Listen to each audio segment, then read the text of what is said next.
Un dimanche au mois de juin, il y a foule sur les berges de la Tamise. Hussam Indy, directeur artistique du Festival du film britannique de Dinard, respire l'air londonien. À quelques jours du référendum sur le Brexit, il s'imprègne de cette atmosphère typiquement anglaise.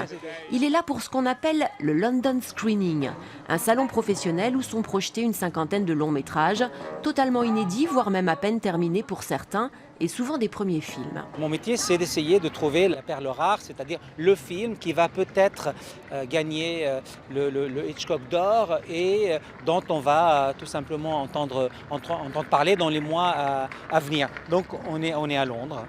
Ce que j'essaye de faire, c'est de ramener un bout de cette ville, un bout de ce pays, un bout de ce cinéma vers Dinard. C'est donc à Londres, mais aussi au Festival de Cannes au mois de mai qu'il fait ainsi son marché pour pouvoir construire sa propre programmation. S'il enchaîne les projections durant 4 jours dans la capitale anglaise, c'est là encore qu'il rencontre les professionnels du cinéma outre-Manche. J'ai appris sur le tas, en faisant, en écrivant des scénarios, en rencontrant des réalisateurs. Steve Coxon, jeune réalisateur anglais, tente de convaincre Hussam et Fanny de l'organisation du Festival breton de prendre son tout dernier film. Je pense que Dinard a une très bonne réputation et avec les réalisateurs anglais, c'est une très longue histoire. Je n'y suis jamais allé, mais mon film est 100% anglais, avec des acteurs anglais. Et je pense que Dinard pourrait m'apporter de la crédibilité. Ce serait fantastique dans cette lignée des grands réalisateurs passés par le festival. Pour Hussam, le choix va se faire au visionnage du film en fonction de ses qualités, de l'histoire racontée, la réalisation, l'originalité.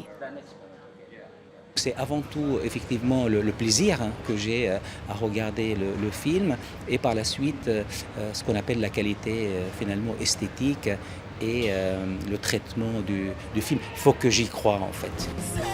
Eux, ils achètent ou vendent des films. Hugues Pesson est distributeur en France et Maura Ford, britannique, est là pour représenter Away, du réalisateur écossais David Blair. Ils sont tous les deux déjà venus à Dinard.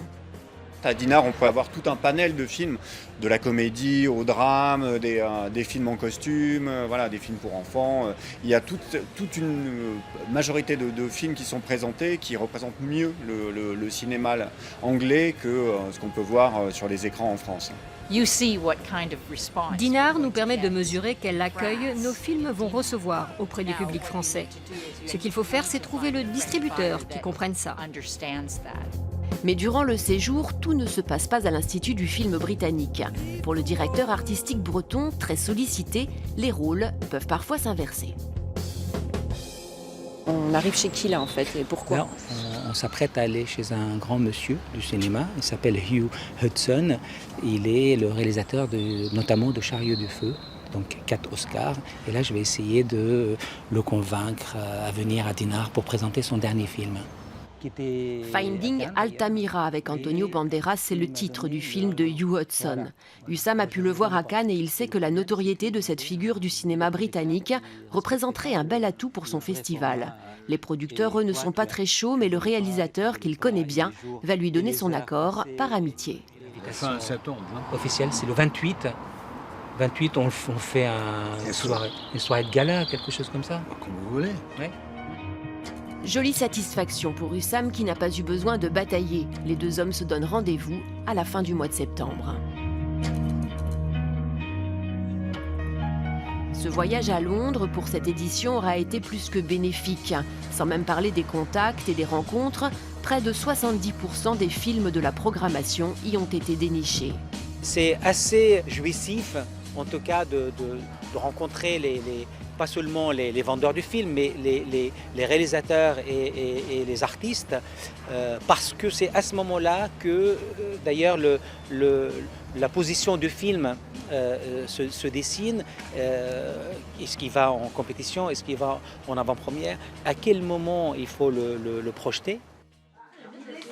L'été se prolonge à Dinard, mais à quelques semaines du festival, la petite équipe est en plein boulot. Tout se précipite et se précise.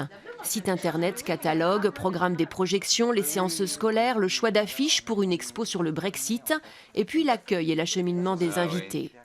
Donc le jeudi, vendredi, samedi. Oui, j'ai déjà marqué ça sur la maquette. Ouais. Un imprévu peut toutefois encore survenir au bout d'un coup de fil.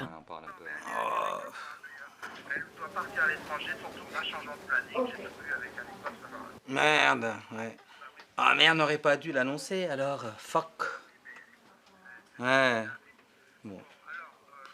Alors que le jury vient d'être dévoilé officiellement en conférence de presse, une de ses membres, la comédienne Sylvie Testu, ne peut plus venir. On lui propose un film à l'étranger, donc elle est obligée de partir et donc de décliner l'invitation. Et ça, c'est voilà, c'est vrai que ça arrive, sauf que c'est quand même un nom, peut-être un des noms comme ça qui claque dans le cinéma français. Un coup dur, il reste peu de jours pour la remplacer. Il faut dire que la composition d'un jury est toujours beaucoup plus soumise aux aléas des emplois du temps de chacun qu'à leurs envies. C'est la difficulté de l'exercice.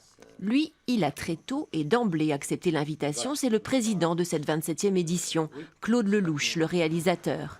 Et après 4 années avec des présidents acteurs, l'éclairage du festival 2016 devrait en être un petit peu modifié.